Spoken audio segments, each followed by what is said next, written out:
बाद करण्यात येतील. कमिटीशी वाद नको, डायरेक्ट घरी. बढ़िया गैप निकाल दिया यहाँ पे, चौका. बड़ा चौका लगाया है. इसकी जरूरत पिछले वाली ओवर में थी, लेकिन उतना टाइमिंग नहीं कर पाए उस टाइम, लेकिन इस टाइम मौका मिल गया. 2 बॉल किती धावा? 7. 2 बॉल 7 धावांची गरज. अटीतटीचा सामना, काय पण होऊ शकते. करो या मरो की स्थिति में यहाँ पे सबकी नजरें 2 गेंदों के ऊपर, दर्शकों की आंखें भरी हुई. ये कौन जीतेगा, कौन हारेगा?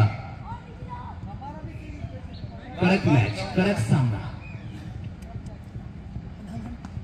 वाईट पडलेला आहे आणि परत एकदा मॅच मध्ये वळण घेताना 2 बॉल 6 धावांची गरज. एक 6 पण बसू शकते, वाईट पण जाऊ शकते, नो बॉल जाऊ शकते.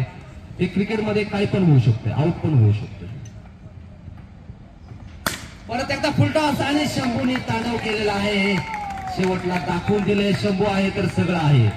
शंभूने 6 धावा 4 धावा अडवलेल्या आहेत आपल्या संघासाठी. चांगली फिल्डिंग इथे शंभूची. शेवटचा आता छक्क्याची गरज आहे. विदर्भाचा शॉट दाखवावा लागेल आता. बड़ा खेलने की कोशिश, अच्छी बैटिंग यहाँ पे. 4 रन मिलेंगे, 2 रन